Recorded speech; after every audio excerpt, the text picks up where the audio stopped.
से बोलिए जय श्री हरि। आप सभी भक्तों का दिन शुभ और मंगलमय हो। प्यारे भक्तों, आज मार्गशीर्ष मास के कृष्णा पक्ष की द्वादशी तिथि है। दिन बुधवार है और बुधवार का दिन गणेश जी और बुध देव को समर्पित है। इस दिन व्रत करने से बुद्धि, व्यापार और धन में वृद्धि होती है। बुध ग्रह से जुड़े दोषों से मुक्ति मिलती है। करियर में सफलता मिलती है। मांगलिक कार्यों में बाधा नहीं आती है। आरोग्य और धन की प्राप्ति के लिए भी यह व्रत बहुत पुण्यकारी माना जाता है। इस व्रत से जीवन में सुख शांति आती है और सारे काम निर्विघ्न हो जाते हैं। बुधवार के दिन व्रत रखकर गणेश जी की कथा श्रवण करने मात्र से ही सभी मनोकामना पूर्ण हो जाती है। प्यारे भक्तों, द्वादशी तिथि भगवान विष्णु जी को समर्पित होती है। द्वादशी के दिन भगवान विष्णु की पूजा करने से मनुष्य को सभी सुखों की प्राप्ति हो जाती है और वह समस्त लोक में पूज्य हो जाता है। तो आज इस पावन दिन में आप सभी श्रवण करेंगे बुधवार व्रत कथा, द्वादशी व्रत कथा और साथ में श्रवण करेंगे मार्गशीर्ष महात्म्य कथा अध्याय 12। आप सभी भक्तों की हर मनोकामना को श्री हरि लक्ष्मी नारायण भगवान जी पूर्ण करें। इसी मंगल कामना के साथ आज की कथा शुरू करते हैं। प्रेम से बोलिए जय श्री हरि। बुधवार व्रत कथा। समतापुर नगर में मधुसूदन नामक एक व्यक्ति रहता था। वह बहुत धनवान था। मधुसूदन का विवाह बलरामपुर नगर की सुंदर लड़की संगीता से हुआ था। एक बार मधुसूदन अपनी पत्नी को लेने बुधवार के दिन बलरामपुर गया। मधुसूदन ने पत्नी की माता पिता से संगीता को विदा कराने के लिए कहा। माता पिता बोले, बेटा आज बुधवार है, बुधवार को किसी भी शुभ कार्य के लिए यात्रा नहीं करते। लेकिन मधुसूदन नहीं माना।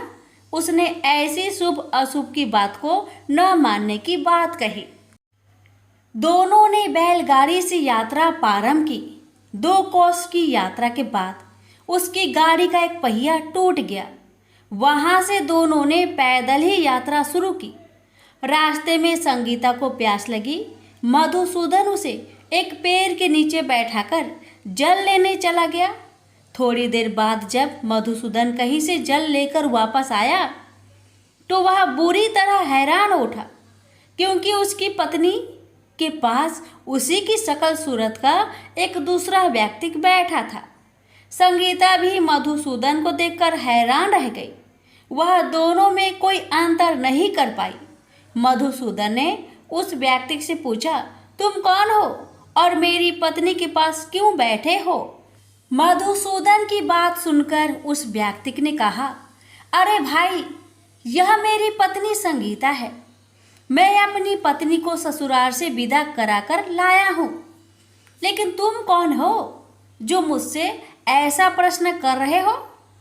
मधुसूदन ने कहा, तुम जरूर कोई चोर या ठग हो। यह मेरी पत्नी संगीता है। मैं इसे पेड़ के नीचे बैठाकर जल लेने गया था। इस पर उस व्यक्ति ने कहा, अरे भाई, झूठ तो तुम बोल रहे हो।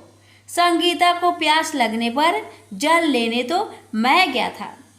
मैंने तो जल लाकर अपनी पत्नी को पिला भी दिया। अब तुम चुपचाप यहाँ से चलते बनो, नहीं तो किसी सिपाही को बुलवाकर तुम्हें पकड़वा दूंगा। दोनों एक दूसरे से लड़ने लगे।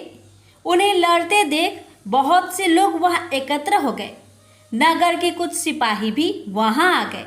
सिपाही उन दोनों को पकड़कर राजा के पास ले गए। सारी कहानी सुनकर राजा भी कोई निर्णय नहीं कर पाया। संगीता भी उन दोनों में से अपने वास्तविक पति को नहीं पहचान पा रही थी। राजा ने दोनों को कारागार में डाल देने के लिए कहा। राजा के फैसले पर असली मधुसूदन भयभीत हो उठा। तभी आकाशवाणी हुई, मधुसूदन, तूने संगीता के माता पिता की बात नहीं मानी और बुधवार के दिन अपनी ससुराल से प्रस्थान किया। यह सब भगवान बुध देव के प्रकोप से हो रहा है। मधुसूदन ने भगवान बुध देव से प्रार्थना की कि हे भगवान बुध देव, मुझे क्षमा कर दीजिए। मुझसे बहुत बड़ी गलती हुई। भविष्य में अब कभी बुधवार के दिन यात्रा नहीं करूंगा और सदैव बुधवार को आपका व्रत किया करूंगा। मधुसूदन के प्रार्थना करने से भगवान बुद्ध देव ने उसे क्षमा कर दिया। तभी दूसरा व्यक्ति राजा के सामने से गायब हो गया। राजा और दूसरे लोग इस चमत्कार को देख हैरान हो गए। भगवान बुद्ध देव की इस अनुकंपा से राजा ने मधुसूदन और उसकी पत्नी को सम्मानपूर्वक विदा किया। कुछ दूर चलने पर रास्ते में उन्हें बैलगाड़ी मिल गई। बैलगाड़ी का टूटा हुआ पहिया भी जुड़ा हुआ था। दोनों उसमें बैठकर समतापुर की ओर चल दिए। मधुसूदन और उसकी पत्नी संगीता दोनों बुधवार को व्रत करते हुए आनंद पूर्वक जीवन यापन करने लगे। इस तरह भगवान बुद्ध देव की कृपा से उनके यहाँ खुशियाँ बरसने लगी। इस तरह जो स्त्री पुरुष विधिवत बुधवार का व्रत करके व्रत कथा सुनते हैं, भगवान बुद्ध देव उनके सभी कष्ट को दूर करते हैं। प्रेम से बोलिए बुद्ध देव की जय। अब श्रवण करें द्वादशी की व्रत कथा। द्वादशी तिथि भगवान विष्णु जी को समर्पित है, तो आइए श्रवण करते हैं विष्णु भगवान जी की पावन कथा। एक बार भगवान नारायण बैकुंठ लोक में सोए हुए थे। उन्होंने सपने में देखा कि करोड़ों चंद्रमाओं की कांति वाले त्रिशूल डमरूधारी स्वर्ण भरण भूषित सूर्येंद्र वंदित सिद्धि सेवित त्रिलोचन भगवान शिव प्रेम और आनंदातिरेक से उन्मत्त होकर उनके सामने नृत्य कर रहे हैं। उन्हें देखकर भगवान विष्णु हर्ष से गदगद हो उठे और अचानक उठकर बैठ गए। कुछ देर तक ध्यानस्थ बैठे रहे। उन्हें इस प्रकार बैठे देखकर श्री लक्ष्मी जी पूछने लगी, भगवान आपके इस प्रकार अचानक निद्रा से उठकर बैठने का क्या कारण है? भगवान ने कुछ देर तक उनके इस प्रश्न का कोई उत्तर नहीं दिया और आनंद में निमग्न चुपचाप बैठे रहे। कुछ देर बाद हर्षित होते हुए बोले, देवी मैंने अभी सपने में भगवान श्री महेश्वर का दर्शन किया है। उनकी छवि ऐसी अपूर्व आनंदमयी एवं मनोहर थी कि देखते ही बनती थी। मालूम होता है कि शंकर ने मुझे स्मरण किया है। अहो भाग्य, चलो कैलाश में चलकर हम लोग महादेव के दर्शन करें। ऐसा विचार कर दोनों कैलाश की ओर चल दिए। भगवान शिव के दर्शन के लिए कैलाश मार्ग पर आधी दूर गए होंगे कि देखते हैं भगवान शंकर स्वयं गिरिजा के साथ उनकी ओर चले आ रहे हैं। अब भगवान के आनंद का तो ठिकाना ही नहीं रहा। मानो घर बैठे निधि मिल गई। पास आते ही दोनों परस्पर बड़े प्रेम से मिले। ऐसा लगा मानो प्रेम और आनंद का समुद्र उमड़ पड़ा। एक दूसरे को देखकर दोनों ने नेत्रों से आनंद आंसू बहने लगे और शरीर पुलकायमान हो गया। दोनों ही एक दूसरे से लिपटे हुए कुछ देर मुखबख्त खड़े रहे। प्रश्नों उत्तर होने पर मालूम हुआ कि शंकर जी को भी रात्रि में इसी प्रकार का सपना हुआ कि मानो विष्णु भगवान को वे उसी रूप में देख रहे हैं जिस रूप में अब उनके सामने खड़े थे। दोनों के स्वप्न का वृत्तांत से अवगत होने के बाद दोनों एक दूसरे को अपने निवास ले जाने का आग्रह करने लगे। नारायण ने कहा कि बैकुंठ चलो और भोलेनाथ कहने लगे कि कैलाश की ओर प्रस्थान किया जाए। दोनों के आग्रह में इतना अलौकिक प्रेम था कि यह निर्णय करना कठिन हो गया कि कहाँ चला जाए। इतने में ही क्या देखते हैं कि बीना बजाते हरिगुण गाते नारद जी कहीं से आ निकले। बस फिर क्या था, लगे दोनों उनसे निर्णय कराने कि कहाँ चला जाए। बेचारे नारद जी तो स्वयं परेशान थे उस अलौकिक मिलन को देखकर। वे तो स्वयं अपनी शुद्ध बुद्ध भूल गए और लगे मस्त होकर दोनों का गुणगान करने। अब निर्णय कौन करे? अंत में यह तय हुआ कि भगवती उमा जो कह दे वही ठीक है। भगवती उमा पहले तो कुछ देर चुप रही, अंत में वे दोनों की ओर मुख करते हुए बोली, हे नाथ, हे नारायण, आप लोग के निश्चल अनन्य एवं अलौकिक प्रेम को देखकर तो यही समझ आता है कि आपके निवास अलग अलग नहीं है। जो कैलाश है वही बैकुंठ है और जो बैकुंठ है वही कैलाश है। केवल नाम में ही भेद है। यही नहीं, मुझे तो ऐसा प्रतीत होता है कि आपकी आत्मा भी एक ही है, केवल शरीर देखने में दो है। और तो और मुझे तो स्पष्ट लग रहा है कि आपकी भार्याएं भी एक ही हैं। जो मैं हूँ वही लक्ष्मी है और जो लक्ष्मी है वही मैं हूँ। केवल इतना ही नहीं, मेरी तो अब यह दृढ़ धारणा हो गई है कि आप लोगों में से एक के प्रति जो देश करता है वह मानो दूसरे के प्रति ही करता है। एक की जो पूजा करता है वह मानो दूसरे की भी पूजा करता है। मैं तो तय समझती हूँ कि आप दोनों में जो भेद मानता है उसका चिरकाल तक घोर पतन होता है। मैं देखती हूँ कि आप मुझे इस प्रसंग में अपना मध्य स्थल बनाकर मानो मेरी प्रवचना कर रहे हैं, मुझे असमंजस में डाल रहे हैं, मुझे भुला रहे हैं। अब मेरी यह प्रार्थना है कि आप लोग दोनों ही अपने अपने लोक को पधारिए। श्री विष्णु यह समझे कि हम शिव रूप में बैकुंठ जा रहे हैं और महेश्वर यह माने कि हम विष्णु रूप में कैलाश गमन कर रहे हैं। इस उत्तर को सुनकर दोनों परम प्रसन्न हुए और भगवती उमा की प्रशंसा करते हुए दोनों ने एक दूसरे को प्रणाम किया और अत्यंत हर्षित होकर अपने अपने लोक को प्रस्थान किया। लौटकर जब श्री विष्णु बैकुंठ पहुँचे तो श्री लक्ष्मी जी ने उनसे प्रश्न किया, हे प्रभु, आपको सबसे अधिक प्रिय कौन है? भगवान बोले, प्रिय, मेरी प्रियतम केवल श्री शंकर है। देहधारियों को अपने देह की भांति वे मुझे अकारण ही प्रिय है। एक बार मैं और श्री शंकर दोनों पृथ्वी पर घूमने निकले। मैं अपने प्रियतम की खोज में इस आशय से निकला कि मेरी ही तरह जो अपने प्रियतम की खोज में देश देशांतर में भटक रहा होगा वही मुझे अकारण प्रिय होगा। थोड़ी देर के बाद मेरी श्री शंकर जी से भेंट हो गई। वास्तव में मैं ही जनार्दन हूँ और मैं ही महादेव हूँ। अलग अलग दो घरों में रखे हुए जल की भांति मुझ में और उनमें कोई अंतर नहीं है। शंकर जी के अतिरिक्त शिव की चर्चा करने वाला शिव भक्त भी मुझे अत्यंत प्रिय है। इसके विपरीत जो शिव की पूजा नहीं करते वे मुझे कदापि प्रिय नहीं हो सकते। इस तरह जो शिव की पूजा करता है वह बैकुंठवासी विष्णु को भी स्वीकार है और जो श्री विष्णु की वंदना करता है वह त्रिपुरारी को भी मान लेता है। प्रेम से बोलिए हर हर महादेव। माता पार्वती की जय। लक्ष्मीपति विष्णु भगवान की जय। श्रवण करे मार्गशीर्ष महात्म्य कथा अध्याय 12।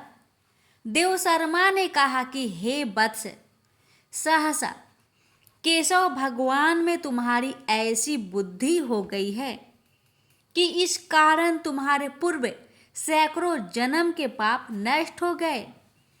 तुम बिना व्रत तीर्थ के ही कोटि पापों से मुक्त हो गए और मेरे आतिथ्य सत्कार तथा भक्ति से तुमको विष्णु पद प्राप्त हुआ और उसी पुण्य प्रभाव से तुम्हारी ऐसी बुद्धि हुई है। मैंने मन से ध्यान द्वारा विचार कर पूर्व जन्म के कर्म को जान लिया। हे वत्स, तुम पूर्व जन्म में ब्राह्मण थे जो अवंती नगरी में रहा करते थे। धर्म में परायण, सदा अध्ययनशील, सुशील और सदा व्रत करने वाले थे। परंतु तुमने विष्णु भगवान का एक 10वीं विद्या एकादशी का व्रत किया। इस कारण तुम क्षुद्र हुए।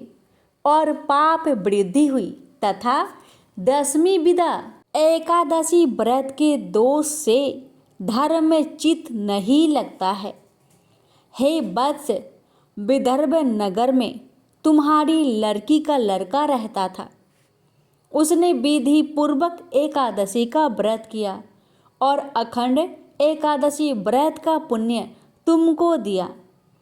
इस कारण धर्म में वृद्धि हुई और पाप का नाश हो गया।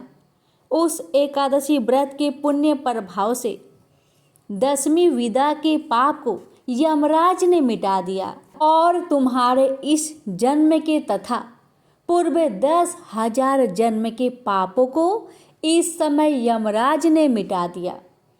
इस तरह दोनों शूद्र और देवशर्मा ब्राह्मण बात कर रहे थे कि विश्वक्सेन आ गए और उन्होंने कहा, हे वर्णवर, तुम्हारा स्वागत है। मैं जनार्दन भगवान तुम्हारे ऊपर प्रसन्न हूँ। तुमने ब्राह्मण का आतिथ्य सत्कार किया, इसलिए पापों का नाश हो गया और दूसरे से दिए गए एकादशी व्रत के पुण्य से हे क्षुद्र 10वीं विदा का पाप नष्ट हो गया। तुम्हारे 2 हित्र नाती के व्रत करके पुण्य तुमको दिया और उस पुण्य के द्वारा तुम्हारा उद्धार किया। हे महाभाग, अपनी पत्नी के साथ गरुड़ पर सवार हो जाओ। यह कहकर देव विष्णु ने उस समय विमान पर बैठाया।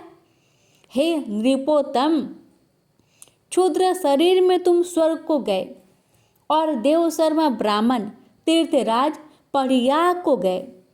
हे राजन, जो तुमने पूछा था जो सब मैंने कहा, अखंड एकादशी पुण्य से और प्राप्त अतिथि सत्कार से तुमको विष्णु जी की भक्ति करने वाली स्त्री मिली तथा निष्कपट राज्य मिला। राजा वीरबाहु बोले कि हे ब्राह्मण, विष्णु भगवान को प्रसन्न करने के लिए अच्छी तरह अखंड एकादशी की विधि कृपा करके कहिए। ऋषि ने कहा कि हे नृप श्रेष्ठ, पवित्र एकादशी की विधि सुनिए। पहले विष्णु भगवान ने नारद जी से जो कुछ कहा वह विधि और उद्यापन विधि भी बताऊंगा। हे नरोत्तम, मार्गशीर्ष आदि महीनों में एकादशी के दिन इस पवित्र अखंड एकादशी का व्रत करना चाहिए। 10वीं के दिन नक्त व्रत, शाम को सूर्य अस्त के पहले भोजन करें और एकादशी के दिन उपवास करें तथा द्वादशी के दिन एक बार भोजन करें। इसको अखंड एकादशी व्रत कहते हैं।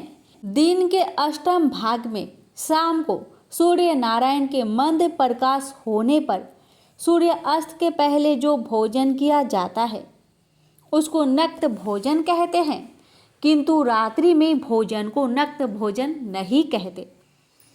कांस्य पात्र में भोजन, मांस का भोजन, मसूर, चना, कौला, शाक, मधु, दूसरे का अन्न, 2 बार भोजन, स्त्री प्रसंग, इन 10 कर्मों को विष्णु भक्त मनुष्य 10वीं के दिन ना करे। हे राजन, यह 10वीं की विधि कही है और एकादशी की विधि सुनिए। अनेक बार जल पीना, हिंसा, असोच, असत्यता, मिथ्या व्यवहार, तांबुल, काष्ठ से दातुन करना, दिन में शयन, मैथुन, स्त्री प्रसंग, जुआ, कीड़ा, खेलकूद, रात्रि में शयन, पतितों के साथ भाषण, यह 11 काम एकादशी के दिन विष्णु भक्त त्याग कर दे।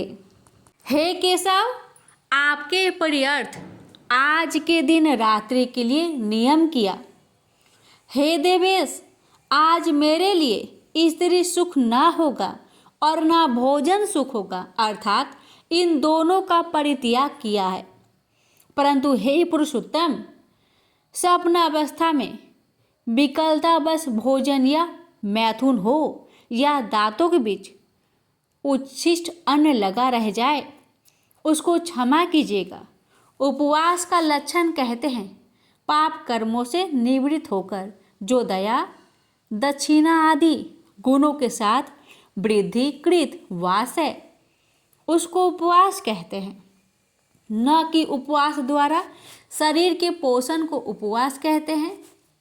विष्णु भक्ति पूर्वक 10 काम और परांत तथा सहद या मध्य और शरीर का मर्दन आदि काम द्वादशी के दिन त्याग कर दे और यह कहे कि हे गरुड़ ध्वज, आज मुझे पाप नाशिनी पवित्रा द्वादशी प्राप्त हुई है, अतः आज मैं पारण करूँगा। हे गरुड़ ध्वज प्रसन्न होइए। बाद में ब्राह्मण से कहे कि हे द्विजोत्तम, मैंने विष्णु भगवान के प्रसन्नार्थ एकादशी का नियम पालन किया है और आज मैं आपके प्रसाद से भोजन करूंगा। इस विधि से 1 वर्ष तक व्रत करे। वर्ष पूर्ण हो जाए तब भक्त उद्यापन करे। आदि में, मध्य में और अंत में व्रत का उद्यापन करना कहा है। जो उद्यापन को नहीं करता है वह कुष्ठी और अंधा होता है, इसलिए अपने श्रद्धा के अनुसार उद्यापन कर्म को करे। यह उद्यापन पवित्र मार्गशीर्ष मास के शुक्ल पक्ष में करे। विधि को जानने वाले 12 ब्राह्मणों को 13वें विधि वेता सब पत्नीक आचार्य को बुलाकर यजमान शौच आदि स्नान करके जितेंद्रिय होकर श्रद्धा से पाद्य, अर्घ्य, वस्त्र आदि से आचार्य का पूजन करे। बाद में आचार्य सुंदर 5 रंगों से सर्वतोभद्र चक्र मंडल बनाकर सफेद वस्त्र से घेरा करे और 5 रत्न डालकर घट को जल से पूर्ण करे तथा 5 पल्लव से युक्त कर कपूर अगर से सुगंधित करे और घट पर तांबे का पूर्ण पात्र रखकर रक्त वस्त्र और पुष्पों की माला से सुशोभित करके सर्वतोभद्र मंडल के ऊपर स्थापित करे। हे नृप, उस घाट के ऊपर लक्ष्मी नारायण देव को स्थापित करे। प्रतिमा मासा स्वर्ण की बनावे और वाहन शास्त्र से युक्त तथा 4 अंगुल परमान की होनी चाहिए अथवा यथाशक्ति बनावे और धन रहने पर लालच न करे।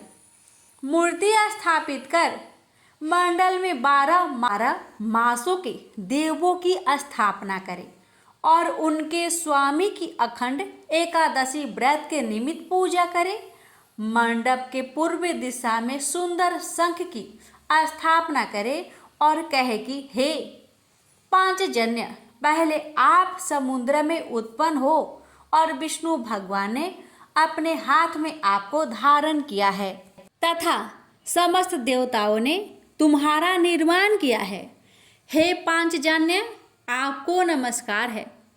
बाद में मंडल के उत्तर और वेदी बनाए और संकल्प करके वेदोक्त विष्णु मंत्र से हवन करें। अपने स्थान में विष्णु की और हरि की स्थापना करें तथा पुरुष सूक्त और पौराणिक मंत्रों से पूजन करें। नैवेद्य के लिए अनेक प्रकार के मोदक बनाए और धूप दीप करके उपहार देकर नोराजन करें। चंदन आदि से पूजन कर प्रदक्षिणा करें। हे नृप, स्वास्ति वाचन नमस्कार करके कर्म से आचार्य आदि ब्राह्मण जप करे। पवमान सूक्त का पाठ करे। तेजस्वी इत्यादि मंत्रों का पाठ करे। ऋचवा, ब्रह्मसाम मंत्र, पवित्र सूर्य के मंत्र, विष्णु भगवान की श्रेष्ठ संहिता का पाठ करे। जप के बाद कलश के ऊपर सांग पांग विष्णु प्रतिमा स्थापित करे। दूसरे दिन सूर्य उदय होने पर कर्म से हवन करे। प्रथम प्रोक्षणी पात्र, प्राणिता पात्र आदि स्थापित करके विधि से पूजन व स्तुति करके हवन करे। अपने गृह सूत्र के विधान से यज्ञ की अग्नि किया करे और 2 चरु बनावे, जिसमें विष्णु के निमित्त एक खीर की चरु बनाए। उस चरु की पुरुष सूक्त से 16 आहुति दे और घी से 4 आहुति दे। घी में भिगोकर इंद्र विष्णु इस मंत्र को पढ़कर अंगुष्ठ से तर्जनी तक नाम की पालस की समीधा से कर्म सिद्धि के निमित्त हवन करे। 101 समीधा की आहुति देकर उससे दूनी 200 2 तिल की आहुति दे। इस प्रकार वैष्णव हवन के बाद ग्रह यज्ञ आरंभ करे। समीधा के सब चरु व तिल हवन कर्म से करे तथा दोनों हवन में स्वास्ति वाचन कर पूजा करे। बाद में ऋतुवजुओं को धेनु आदि ग्रह दक्षिणा देवे और प्रधान देव के प्रियर्थ आचार्य ब्राह्मण को तथा शक्ति दक्षिणा देवे। दूध देने वाली गौ सुंदर बैल का दान करे। 13 ब्राह्मणों को 13 का अलग अलग दान करे। सपत्नीक आचार्य को वस्त्रों से महादानों से प्रसन्न करे और प्रधान कलश पीठ आदि को देवे। 25 घट जल भरकर वस्त्र सहित पारण के बाद रात्रि में ब्राह्मणों को दे और बूढ़ी दान भूयसी दक्षिणा देवे तथा बंधुओं को इष्ट मित्रों को भोजन करावे और आचार्य को दक्षिणा सहित पूर्ण पात्र का दान करे, क्योंकि पूर्ण पात्र के दान से कार्य की पूर्ति होती है और उपवास व्रत स्नान तीर्थवास का फल होता है। यदि घर में धन नहीं है और एकादशी का व्रत किया है तो वह ब्राह्मणों के वचन से व्रत को पूर्ण करे, अर्थात ब्राह्मणों से कहे कि मेरे पास धन नहीं है, मैं उद्यापन नहीं कर सकता हूँ, मैंने एकादशी का व्रत किया है, इसका पूर्ण फल मुझको मिले। ऐसा यजमान के कहने पर ब्राह्मण कहे कि तुमने जो एकादशी का व्रत किया है उसका पूर्ण फल तुमको मिले। इस तरह कहने से यजमान को व्रत का फल मिल जाता है। अपनी शक्ति के अनुसार उद्यापन आदि कार्य को करे। हे पुत्र, मैंने यह सब अखंड एकादशी का व्रत तुमसे कहा। प्रेम से बोलिए जय श्री हरि।